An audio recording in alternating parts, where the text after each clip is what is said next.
Hello everyone, welcome back to Nursing Tutorials, yours trusted channel for all updates related to BSc Nursing admissions. ఈ video ఏంటంటే especially most of you confuse అవుతున్నారు కదా, merit list లో seat order అంటే ఏంటి and merit list లో ఎవరు first apply చేసుకుంటే వాళ్ళకే ఫస్ట్ సీట్ ఇస్తారా, కోటాలో అడ్జస్ట్ చేయడం అంటే ఏంటి, టై బ్రేకింగ్ లో పార్షాలిటీ ఉంటుందా, ఇదంతా నిజమా కాదా లేదా ఏంటి, అసలు సీట్ మ్యాట్రిక్స్ అంటేనే అర్థం అవ్వట్లేదు, ఎలా చూసుకోవాలి అండ్ బెస్ట్ కాలేజ్ ని ఏ విధంగా ప్రిఫరెన్స్ ఆర్డర్ లో ఫస్ట్ పెట్టుకోవాలి ఏంటి, ఇదంతా కూడా కన్ఫ్యూజ్ అవుతున్నారు కదా. సో ఈ రోజు ఈ వీడియోలో మనం అయితే క్లారిటీగా తెలుసుకుందాం అసలు ఏది నిజం ఏది నిజం కాదు. ఇవన్నీ తెలుసుకోవాలి అని అంటే ఫస్ట్ ఆఫ్ ఆల్ వీడియోని అయితే కంప్లీట్ చేయాలి కదా. కాబట్టి వీడియోని అయితే ఎండ్ వరకు కంపల్సరీ చూడండి, ఎవరు కూడా స్కిప్ చేయొద్దు. అండ్ ఇఫ్ మీరు స్కిప్ చేస్తే మీరు ఏమైనా ఇన్ఫర్మేషన్ మిస్ అయ్యే ఛాన్స్ ఉంటుంది. And don't forget, if you found it helpful please like my dears. మీ లైక్ నాకు చాలా చాలా important, please please please.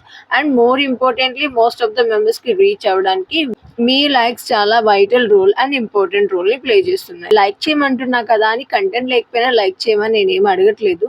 Content ఉంది, మీకు నచ్చింది ఆర్ ఎల్స్ మీకు యూజ్ అయింది అనిపిస్తే మాత్రం తప్పకుండా లైక్ చేయండి. ఇక వీడియోని అయితే స్టార్ట్ చేసేద్దాం. All you once again welcome back my dears.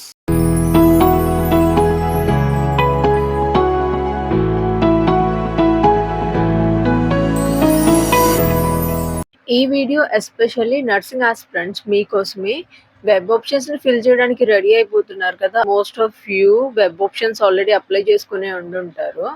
But web options లో ఈ మిస్టేక్స్ ని అవాయిడ్ చేయడానికి అట్ ద సేమ్ టైం ఏ విధంగా అప్లై చేసుకుంటే గవర్నమెంట్ సీట్ ఛాన్సెస్ అనేవి ఇంక్రీజ్ అవుతాయి అనే స్ట్రాటజీ కూడా ఈ వీడియోలో ఎక్స్ప్లెయిన్ చేస్తాను. కంప్లీట్ గా వీడియోని ఎండ్ వరకు అయితే వాచ్ చేయండి. అండ్ మీ ఒపీనియన్ ఏంటి, మీరు ఏ విధంగా పెట్టాలనుకుంటున్నారు, ఆల్రెడీ అప్లై చేసిన వాళ్ళు ఎన్ని కాలేజెస్ అప్లై చేశారు, ఏ విధంగా మీ లిస్ట్ ని ప్రిపేర్ చేసుకున్నారు అనేది నాకైతే కమెంట్ చేయండి. డోంట్ ఫీల్ దట్ కమెంట్ చేయమంటున్నాను కానీ కమెంట్ చేస్తుంటే రిప్లై ఇవ్వట్లేదు అక్క అని ఏం అనుకోవద్దు.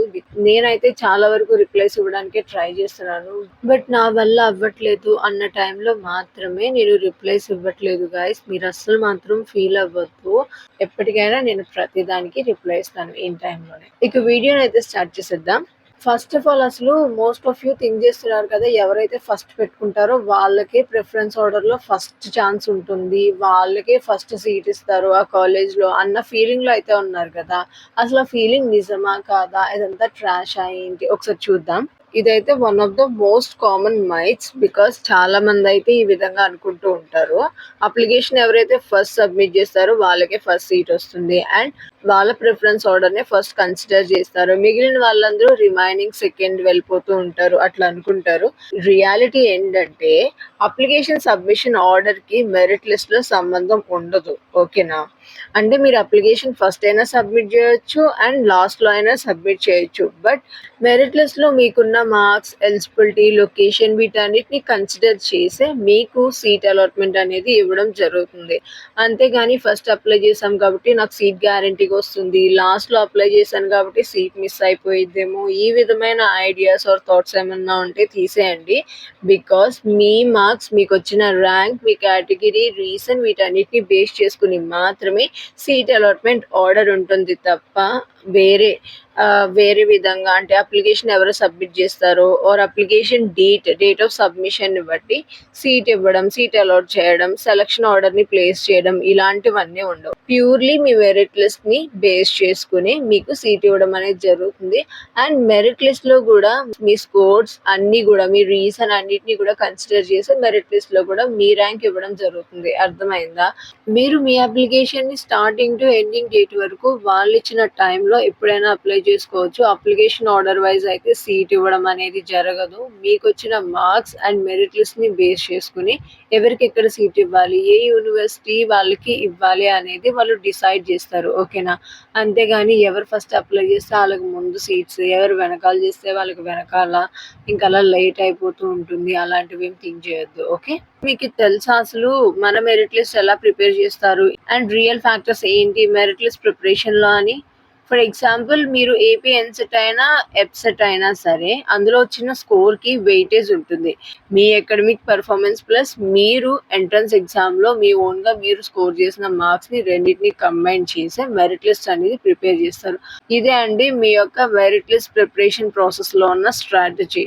ఇప్పుడెందుకు చెప్తున్నా అక్క అని కూడా డౌట్ రావచ్చు. బికాజ్ ఇప్పుడు వెబ్ ఆప్షన్స్‌కి అప్లై చేసుకుంటున్నారు కదా! క్లారిటీ వస్తుందని చెప్పి ఇది కూడా యాడ్ చేస్తున్నా. నెక్స్ట్ మనం కోటా సిస్టమ్‌ని చూసుకుంటే చాలా రూమర్స్ అయితే ఉన్నాయి. కోటాలో సీట్స్ అనేవి అడ్జస్ట్ చేస్తారు. మేనేజ్మెంట్ సీట్స్ ఎవరికైనా కావాలంటే వాళ్ళకి వేరే సీక్రెట్ లిస్ట్ అనేది రిలీజ్ చేస్తారు అన్న టైప్ ఆఫ్ రూమర్స్ కూడా ఎక్కువ వింటూనే ఉంటాం కదా!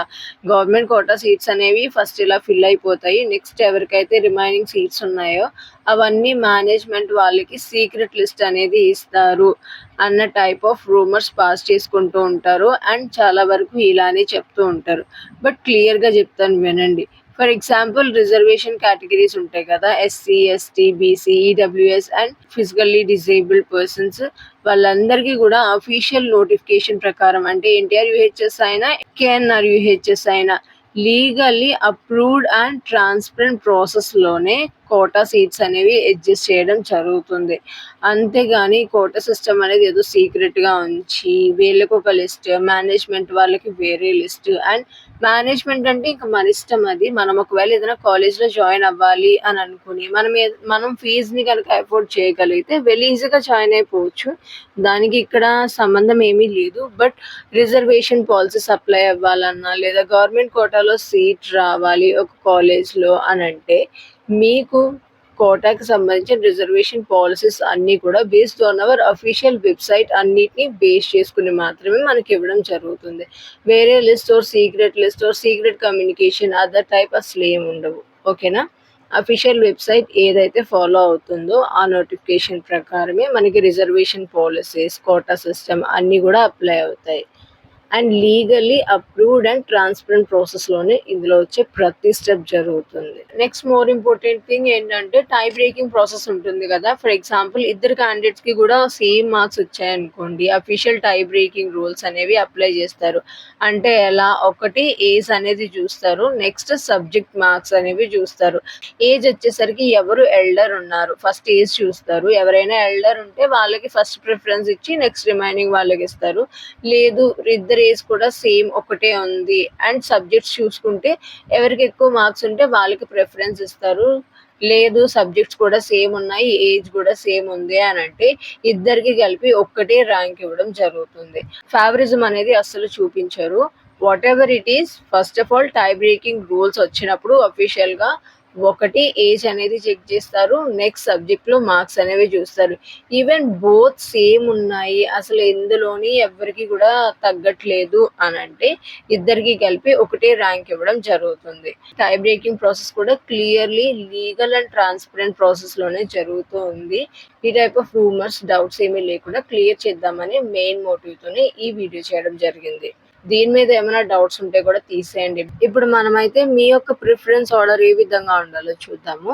ఫర్ ఎగ్జాంపుల్ మీరు ఏయూ రీజన్‌కి సంబంధించిన వాళ్ళనుకోండి. ఏ గవర్నమెంట్, ప్రైవేట్, మేనేజ్మెంట్ అసలు నేను ఏ కాలేజెస్‌ని నేను ఇక్కడ మెన్షన్ చేయట్లేదు. ఫర్ సపోజ్ మనము ఒక వెబ్ ఆప్షన్స్‌కి అప్లై చేసుకోవాలి అనంటే మన ప్రిఫరెన్స్ ఆర్డర్ ఏ విధంగా ఉండాలి? ఫర్ ఎగ్జాంపుల్ ఏయూ తీసుకున్నాం కదా! ఏయూ రీజన్‌కి చెందిన ఏ అనే గర్ల్ అప్లై చేసుకోవాలనుకోండి. ఏయూ రీజన్‌లో ఉన్న టాప్ మోస్ట్ గవర్నమెంట్ కాలేజెస్ ఏమైతే ఆమె లొకాలిటీకి దగ్గరగా ఉన్నాయో ఆ గవర్నమెంట్ కాలేజెస్ అన్నిటిని కూడా సెలెక్ట్ చేసుకొని soon after next remaining private colleges తనకి లొకాలిటీకి దగ్గరగా ఉన్న ప్రైవేట్ కాలేజెస్‌లో కన్వీనియంట్ కోటా సీట్ వచ్చే ఛాన్స్ ఉంటుంది కదా! సో ప్రైవేట్ కాలేజెస్‌ని సెలెక్ట్ చేసుకోవాలి. నెక్స్ట్ ఇంకా ఎక్కువ రెప్యూటెడ్ కాలేజెస్ మేనేజ్మెంట్‌కి వెళ్దాము అని అనిపించుకున్నట్టే మేనేజ్మెంట్ కోటా సీట్స్ ఏవైతే బాగుంటాయో కాలేజెస్ ఆ కాలేజెస్‌ని అయితే సెలెక్ట్ చేసుకోవాలి. ఈ విధంగా ఉండాలి మన యొక్క ప్రిఫరెన్స్ ఆర్డర్. అంతేగాని ఫర్ సపోజ్ పర్వాలేదు కదా, మనకి ఇవే కాలేజెస్ దగ్గరగా ఉన్నాయి, సో నేను ఇవే అప్లై చేసుకుంటానని ఒక 5 కాలేజెస్ పెట్టి, 4 కాలేజెస్ పెట్టి, 3 కాలేజెస్ పెట్టి, లేదంటే ఓన్లీ గవర్నమెంట్ కాలేజెస్ పెట్టి ఈ మిస్టేక్స్ అయితే అస్సలు చెయ్యొద్దు. బట్ మీరు చేసే రాంగ్ స్టెప్ ఏంటంటే చాలా వరకు ఇదే చేస్తున్నారు. నేను చాలా కమెంట్స్ కూడా చూశాను, అక్క నేను 4 కాలేజెస్ అప్లై చేశాను, 5 కాలేజెస్ అప్లై చేశాను, ఓన్లీ గవర్నమెంట్ కాలేజెస్ అప్లై చేశాను, ఈ విధంగా చెప్తున్నారు. గవర్నమెంట్ సీట్ రావాలి అని ఉండడంలో తప్పేం లేదు, బట్ రావడానికి మనం పాసిబిలిటీస్ని కూడా ఇంక్రీజ్ చేసుకోవాలి కదా. మీరు అక్కడ ఇచ్చిన లిస్ట్లో ఆల్మోస్ట్ ఉన్న అన్ని కాలేజెస్ని అప్లై చేయడం ది బెస్ట్ అని అయితే నేను చెప్తాను. అంతేగాని జస్ట్ ఏదో ఊరికే మనకి తెలిసిన కాలేజెస్ కొన్నే కదా, ఐ మీన్ మనకు తెలిసిన కాలేజెస్ ఇవే కదా, ఈ గవర్నమెంట్ కాలేజెస్లో వస్తేనే బాగుంటుంది అని చెప్పి ఆ కాలేజెస్కి ఇవ్వద్దు. Because most of the seats అనేవి ర్యాంక్ వైజ్ ఫిల్ అవుతూ ఉంటుంది, చాలా మందే ఉంటారు కదా, కాబట్టి ఆ కాలేజెస్ ఫిల్ అయినా ఎట్లాస్ట్ రిమైనింగ్ అనదర్ కాలేజెస్కి ఇవ్వడానికి కూడా మనం ఛాన్స్ లేకుండా 3ో 4ో సెలెక్ట్ చేసామనుకోండి, అసలు మనకి వచ్చే సీట్ కూడా రాదు, పాసిబిలిటీస్ కూడా తగ్గిపోతుంది. అండ్ వన్ మోర్ థింగ్, ఎవరు ఏ రీజన్కి సంబంధించిన వాళ్ళు ఆ రీజన్లో ఉన్న గవర్నమెంట్ ప్రైవేట్ కాలేజెస్ అన్నిటిని ఫస్ట్ సెలెక్ట్ చేసుకోండి. ఇంకొకటి కూడా ఉంది, ఫస్ట్ గవర్నమెంట్ కాలేజెస్ మీ రీజన్లో ఉన్న గవర్నమెంట్ కాలేజెస్ సెలెక్ట్ చేసుకుని నెక్స్ట్ ఎస్వియు రీజన్లో ఉన్న గవర్నమెంట్ కాలేజెస్ అన్నిటిని పెట్టుకోండి, అందులో ప్రాబ్లం ఏమీ లేదు. అంతేగాని మీరు మీ రీజన్ వదిలేసి వేరే రీజన్లో ఉన్న కాలేజెస్కి ఫస్ట్ ప్రిఫరెన్స్ ఇవ్వకూడదు, అర్థమైందా? అది చాలా రాంగ్ స్టెప్. బికాస్ మీకు కనుక మంచిగా సీట్ రావాలి, గవర్నమెంట్ కోటాలో సీట్ రావాలి అని అంటే this is the way you have to choose colleges to get better possibilities. ఎందుకంటే గవర్నమెంట్ కూడా ఏం చేస్తుంది, ఎవరు లొకాలిటీలో వాళ్ళకి ముందు ప్రిఫరెన్స్ ఇవ్వడానికి చూస్తుంది. అది ఈ ఒక్క విషయంలోనే కాదు, ప్రతి దాంట్లోనే అంతే. ఏయూ రీజన్ వాళ్ళకి ఎస్వియు రీజన్లో ఉన్న కాలేజెస్లో అయినా సీట్ వస్తాయి, నేను కాదంటలేదు. ఎస్వియు వాళ్ళకి ఏయూ రీజన్లో ఉన్న కాలేజెస్ కూడా సీట్స్ వస్తాయి. That's not I'm saying. What I'm saying is, మీరు అప్లై చేసుకుంటూ ఉన్నప్పుడు ఫస్ట్ ఆఫ్ ఆల్ మనం మన రీజన్కి ప్రిఫరెన్స్ ఇవ్వడం బెస్ట్. బికాజ్ ఆ విధంగా ప్రిఫరెన్స్ ఇస్తేనే మన కాలేజ్ లిస్ట్ అనేది పర్ఫెక్ట్గా ఉంటుంది. సో ఆల్ యూ అప్లై చేసుకోవడానికి అయితే రెడీగా ఉన్నారు కదా, అప్లై చేసుకునే ముందు ఫస్ట్ ఆఫ్ ఆల్ మీ యొక్క రీజన్ కాలేజెస్ అన్నిటిని కూడా మెన్షన్ చేసి నెక్స్ట్ వేరే రీజన్లో మెన్షన్ చేయండి. గవర్నమెంట్ కాలేజెస్ అన్నిటిని కూడా ఫస్ట్ పెట్టాలి కదా. సో మీ రీజన్లో ఉన్న గవర్నమెంట్ కాలేజెస్, నెక్స్ట్ ఎస్వియు రీజన్లో ఉన్న గవర్నమెంట్ కాలేజెస్ అన్నిటిని పెట్టుకుని నెక్స్ట్ మళ్ళీ మీరు ఏయూ రీజన్లో ఉన్న మంచి కాలేజెస్ అన్నిటిని అంటే ప్రైవేట్ కాలేజెస్ అన్నిటిని లిస్ట్ అవుట్ చేసి నెక్స్ట్ వేరే లొకాలిటీలో ఉన్న ప్రైవేట్ కాలేజెస్ అన్నిటిని లిస్ట్ అవుట్ చేసి ఈ విధంగానే పెట్టుకోవాలి, అర్థమైందా? డోంట్ ఫర్గెట్, అస్సలు లిమిట్గా పెట్టొద్దు. ఎన్ని వీలైతే అన్ని దాదాపుగా కాలేజెస్ లిస్ట్ని పెట్టుకోవడానికి ట్రై చేయండి. ఒకటి మిస్ అయినా రిమైనింగ్ దాంట్లో అయినా మనకి సీట్ వచ్చే ఛాన్స్ ఉంటుంది. ఇంకోటి phase 1లో సీట్ రాలేదనుకోండి, phase 2 వరకు వెయిట్ చేయండి. phase 2, phase 3 3 కౌన్సిలింగ్స్ అయితే జరుగుతాయి. ఈ 3 రౌండ్స్లో మెరిట్ లిస్ట్లో ఉన్న వాళ్ళందరికీ సీట్స్ ఇవ్వడానికి ట్రై చేస్తారు. అర్థమైందా నేను ఏం చెప్తున్నాను? ఆల్రెడీ కాలేజెస్ గురించి ఎక్స్ప్లెయిన్ చేస్తున్నప్పుడు ఇదంతా చెప్పాను. వన్ మోర్ టైం నేను ఇక్కడ మీకోసం మళ్ళీ రిపీట్ చేస్తున్నా, ఓకే? సో ఇప్పుడు మీరు తీసుకోవాల్సిన యాక్షనబుల్ స్టెప్స్ ఏంటంటే, ఎటువంటి fake news are WhatsApp rumours మీద బిలీవ్ చేసి టైం వేస్ట్ చేసుకోకుండా మిమ్మల్ని మీరు ఇంప్రూవ్మెంట్ చేసుకోవడానికి థరోలీ అఫీషియల్ వెబ్సైట్ని రెగ్యులర్గా అయితే చెక్ చేసుకుంటూ ఉండండి. ఎన్టీఆర్ యూనివర్సిటీ అయినా, కేఎన్ఆర్ యూనివర్సిటీ అయినా, ఏదైనా సరే మనకి అఫీషియల్ వెబ్సైట్లోనే ఎవ్రీథింగ్ అవైలబుల్గా ఉంటుంది. వాళ్ళు మనకి నోటీస్ చేస్తూ ఉంటారు. సో ఆ నోటిఫికేషన్ని క్లియర్ కట్గా వన్స్ మీరు రీడ్ చేసి అర్థం చేసుకోవడానికి ట్రై చేయండి. All the best my dears, choose wisely.